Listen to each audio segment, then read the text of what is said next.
নমস্কাৰ প্ৰিয় বন্ধু বান্ধৱীসকল, সংগীতা ইছুকিত চেনেললৈ আপোনালোক সকলোকে পুনৰবাৰ স্বাগতম জনাইছোঁ।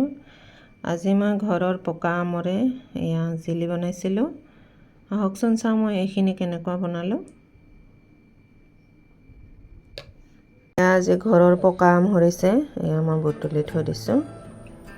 কি ধুনীয়াকৈ পোকে নিজে নিজে সৰিছে, আম এটাও পোকে ধৰা নাই। এইখিনি মই ধুনীয়াকৈ এইবাৰ আধা চৰ্বত আধা জেলি এনেকুৱা বনাই থৈ দিম। এয়া মই আম কাটি আছোঁ, এইখিনি মই জেলি বনোৱাৰ কাৰণে কাটিছোঁ।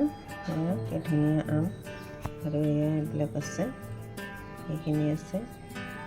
এইখিনি চৰ্বত বনাম, আধা এনেও খাম, যিহেতু বতৰৰ ফল পাইছোঁ নিজৰ ঘৰৰে।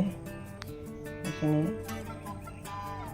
আধা প্ৰস্তুত কৰি থৈ দিম পিছত খাবৰ কাৰণে, জেলি আৰু চৰ্বত বনাই, আৰু আধা আমি ফ্ৰেছকৈ খাম। এয়া মই আমখিনি গেছৰ ওপৰত পাতি দিছোঁ। এয়া পানী দিব লাগিব, 1 গিলাচ দিলোঁ, আৰু এয়া এই চাইজৰ গিলাচত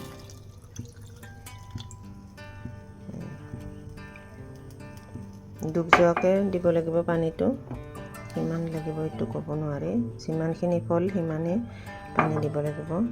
এয়া সম পৰিমাণৰ হৈছে, আমখিনি যিমান তাৰ সমান সমানে পানী হৈছে, ইয়াতকৈ আৰু বেছি নিদিওঁ। বেছি দিলে জামখিনি বনাবৰ কাৰণে বহুত টাইম লাগে।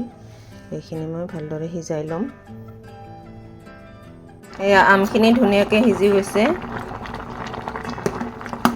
এইবাৰ মই গেছটো বন্ধ কৰি ঠাণ্ডা হ'ব দিম। এইখিনি অৱশ্যে সিজোতে 5 মিনিটমান লৈছে। এয়া মোৰ সিজাই লোৱা আমখিনি ঠাণ্ডা হৈ গ'ল। এইবাৰ এই চাকনিখনত মই ঢালি এইখিনি ধুনীয়াকৈ চালি ল'ম, যাতে ইয়াত আমৰ যিখিনি অলপমান জাবৰ ওলায় সেইখিনি থাকি যায়। এয়া মই আমখিনি ভালদৰে চালি ল'লোঁ চাকনিখনত। এইখিনি জাবৰ ওলাইছে, এইখিনি মই পেলাই দিম। এয়া এইখিনি ৰস ওলাইছে, এইখিনি মই এবাৰ জোখতে মই চেনিও ল'ম।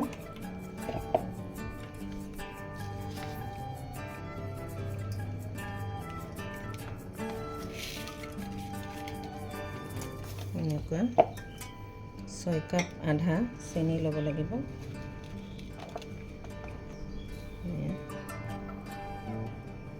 6 কাপ, যিমানখিনি ৰস ওলাইছে তাতকৈ মই অকণমান কমাই লৈছোঁ চেনিখিনি, যিহেতু আমখিনিও মোৰ মিঠা আছে।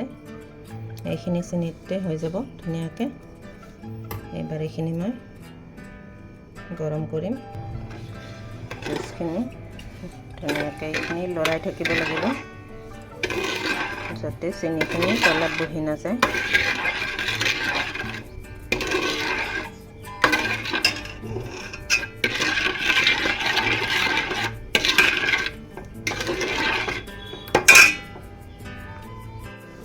এয়া মোৰ জেলিখিনি 5 মিনিট গৰম কৰাৰ পিছত এনেকুৱা ধুনীয়াকৈ উতল আহি আছে। এনেকুৱা উতলাই থাকিব লাগিব। এইখিনি যেতিয়া ডাঠ হৈ যাব তেতিয়া মই দেখুৱাই ল'ম কেতিয়া বন্ধ কৰিব লাগে। এনেকুৱা উতলাই থাকিব লাগিব, যাতে চেনিখিনি একদম ভালদৰে গলি যায়, পিছত যাতে আৰু গোট মাৰি নধৰে। এয়া মোৰ জেলিখিনি প্ৰায় হৈছে। এই এনেকুৱা ছাইডত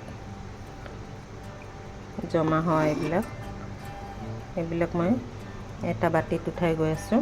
এইখিনিও অৱশ্যে খাব পাৰি, কিন্তু বটলত থৈ দিলে এইবিলাক গোটা গোটা দেখি জেলিটো অলপ দেখাত বেয়া দেখি, সেইকাৰণে এয়া চাইডে চাইডে ধুনীয়াকৈ এইবিলাক ফেনবিলাক আঁতৰাই ল'ব লাগে, তেতিয়া জেলিখিনি চাফা হয়।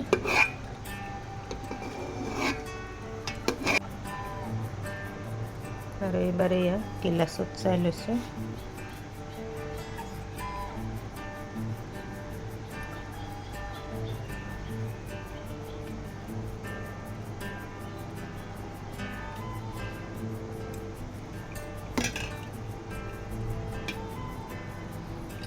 এয়া তলত চিধাই পৰি গৈছে, অলপ ফাটিছে অৱশ্যে, আৰু অলপ টাইম।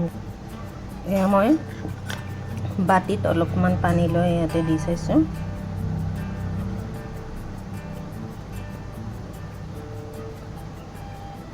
গোটেইখিনি ফাটি যোৱা নাই।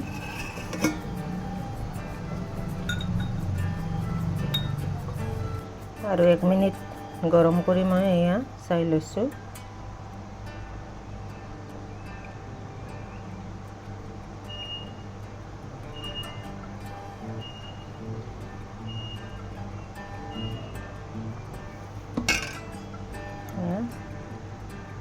ফাটি যোৱা নাই, চিধা পৰিছে।